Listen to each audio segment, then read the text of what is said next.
हमारे साथ कार्यक्रम में शामिल हो रहे हैं देश के दिग्गज और प्रतिष्ठित म्यूचुअल फंड्स में से एक आदित्य बिरला सन लाइफ म्यूचुअल फंड के chief investment officer Mahesh Patil साहब, जो पेशे से सीएफए हैं और आपने एमएमएस की डिग्री हासिल की है जेबीआईएमएस से, और साथ ही बैचलर्स की डिग्री आपने इंजीनियरिंग में हासिल की है मुंबई यूनिवर्सिटी से, और सीआईओ के तौर पर आप 3 लाख करोड़ से ज़्यादा का एसेट संभाल रहे हैं इस वक्त आदित्य बिरला म्यूचुअल फंड में, और 2005 से लगभग 20 साल से आप इस कंपनी के साथ हैं।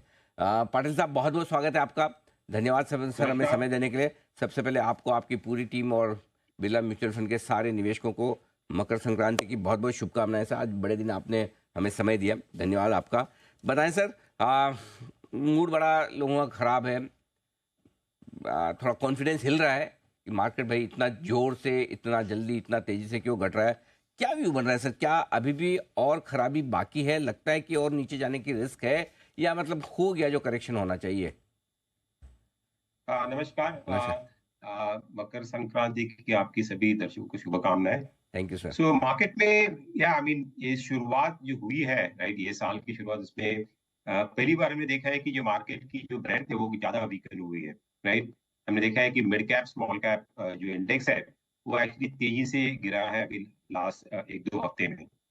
तो इसका एक तो कारण है कि यूएस में जो ट्रम्प के आने की अभी आई मीन 20 तारीख को ट्रम्प टेक ओवर करेंगे पावर। तो उसके पहले ग्लोबल मार्केट्स में देखा है कि काफी बड़ी मात्रा में यूएस डॉलर ओके बढ़ा है और करेंसीज के ऊपर प्रेशर आई है। उसके कारण इमर्जिंग मार्केट्स में, सभी इमर्जिंग मार्केट्स में हमने सेलिंग देखी है, और उसके कारण हमें देखेंगे एफआईआईज की बड़ी मात्रा में सेलिंग हुई, उसका एक इम्पैक्ट आ रहा है। दूसरी बात यह है कि मार्केट एक तरह से जो उसकी जो मोमेंटम थी, राइट, अर्निंग्स ग्रोथ की जो मोमेंटम थी, जो कोविड के बाद हमने 3 साल में देखी थी बड़ी मात्रा में, वो 1-2 क्वार्टर से स्लो डाउन हो गई है। और इकोनॉमी में लास्ट दिसंबर में भी जो नंबर्स आए थे इकोनॉमी के वो भी वीक आए थे। तो उसके कारण भी थोड़ी सी जो फंडामेंटल साइड में जो है वो एक वीकनेस है। तो आई थिंक इन दोनों कारणों की वजह से मार्केट में अभी जो गिरावट हमने देखी है, बट जो शार्प गिरावट आई है वो तो ग्लोबल फैक्टर के हिसाब से ही हमें लग रही है। तो यहाँ से अभी एक तो निफ्टी अगर लार्ज कैप्स की अगर बात करें तो वहां पे काफी स्टॉक्स अच्छे लेवल पे आ गए हैं, जहाँ पे जो जहाँ पे वैल्यूएशंस बढ़ गए थे बिकॉज लास्ट 2-3 3-4 साल में लिक्विडिटी की वजह से मार्केट स्टॉक्स काफी ऊपर जा रहे थे। तो एक अच्छी आई थिंक लेवल पे आ गए हैं। तो हमें लग रहा है कि यहाँ से जो इन्वेस्टर्स अगले 3 साल के 3-5 साल के हिसाब से देख रहे हैं, उनको धीरे धीरे यहाँ के लेवल पे देखने चाहिए। हालांकि जो मार्केट की ब्रेड है, ब्रॉडर मार्केट है, वहां पे अभी भी थोड़ी करेक्शन की और संभावना हमें दिख रही है। जिस तरह से वैल्यूएशंस ऊपर गए थे, फंडामेंटल्स के आगे प्राइसेस बढ़े थे, तो वहां पे मिड कैप स्मॉल कैप में थोड़ी ज्यादा आपको सावधानी बरतनी पड़ेगी यहाँ से। और कंपनी के नतीजे भी अभी आएंगे अभी दिसंबर एंड थर्ड क्वार्टर के नंबर्स। तो वहां पे हमें लग रहा है कि थोड़ी डिसअपॉइंटमेंट और हो सकती है, तो थोड़ा सावधानी बरतनी चाहिए। ये first quarter okay global cues से ज्यादा चलेगा। और मुझे लग रहा है कि ट्रम्प की ट्रेड जो है, राइट, ट्रम्प आने के बाद क्या कर सकता है, टैरिफ्स कितने बढ़ाएंगे, तो वो एक तरह से काफी ओवर ज्यादा प्ले आउट हुई है। तो मुझे लग रहा है कि 20 तारीख में जब भी ट्रम्प आएंगे तभी जो बोलेंगे, तो उसके बाद थोड़ा ग्लोबल मार्केट में थोड़ी शांति होनी चाहिए, तो वहां से मार्केट में थोड़ा सपोर्ट मिलना चाहिए। ट्रम्प के कुर्सी पर बैठने के बाद थोड़े ग्लोबल मार्केट भी बेहतर होने की कोशिश करेंगे। आपने मिड कैप स्मॉल कैप की बात की, और ज़्यादातर रिटेल निवेशकों के पास सर वही शेयर हैं नेचुरली, और पिछले 2 साल में पैसे भी ज़्यादा वहीं बने हैं। अब करेक्शन भी बड़ा आता दिखा है, 40 से 60% के बीच में कई सारे मिड कैप स्टॉक्स करेक्ट हो चुके हैं। यहाँ रिस्क रिवॉर्ड के लिहाज से पैसा लगाना ठीक है, या अब भी लार्ज कैप्स बेहतर रहेंगे? आपका क्या व्यू है? तो हमें लग रहा है कि ये साल मार्केट आपको इंडेक्स को ज्यादा ऊपर नहीं बट स्टॉक स्पेसिफिक रहना चाहिए, राइट।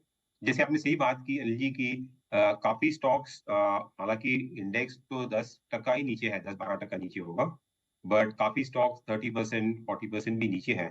तो आपको स्टॉक स्पेसिफिक रहना पड़ेगा, जहाँ पे कंपनीज के जो वैल्यूएशंस है, राइट, वो रीजनेबल लेवल पे है, जहाँ पे अर्निंग्स की जो आउटलुक है, राइट, अगले 1-2 साल के लिए वो जहाँ ठीक ठाक है। आई थिंक वो स्टॉक्स आई थिंक ये करेक्शन में जरूर देखनी चाहिए। और और अगर बात रही ब्रॉडर मार्केट की, तो वहां पे आई थिंक वोलेटिलिटी ये साल में काफी रहेगी, तो आपको इस वोलेटिलिटी का इन्वेस्टर को फायदा लेना चाहिए। यहाँ ये मार्केट ऐसा है कि जो मार्केट आपको ऊपर चढ़ के नहीं लेना चाहिए, इसमें आपको मौके मिलेंगे, ऊपर जाएगा वापस एक करेक्शन आ सकती है, तो बाय ऑन डिप्स जैसा रहेगा। बट फंडामेंटली साउंड कंपनी जो है वहां पे जहाँ पे करेक्शन हुई है, वो स्टॉक्स जरूर देखने चाहिए इस करेक्शन में। परफेक्ट, ये आपके लिए राय। अब पाटिल साहब बताएं सर, इस कमजोर बाजार में अगर किसी को निवेश करने का मन है तो कहाँ पैसा लगाना ठीक होगा, समझाएं आप। क्या पसंद है आपको? तो एक तो अगर फंड्स की अगर बात करते हैं, राइट, म्यूचुअल फंड्स की अगर बात करते हैं पहले, तो जैसे बात की कि ये साल में हमने जब भी हम हमारा एनुअल आउटलुक पेश किया था ये साल के बिगनिंग में, तो हमें दिख रहा था कि सभी एसेट क्लासेस में, जैसे कि इक्विटी में देखोगे और फिक्स्ड इनकम की अगर बात करें और गोल्ड की अगर बात करते हैं, प्रेशियस मेटल, तो सभी के रिटर्न्स हमको एक नैरो बैंड में दिख रहे थे, राइट, कन्वर्ज होते हुए लगभग अराउंड 8 to 12% के आसपास।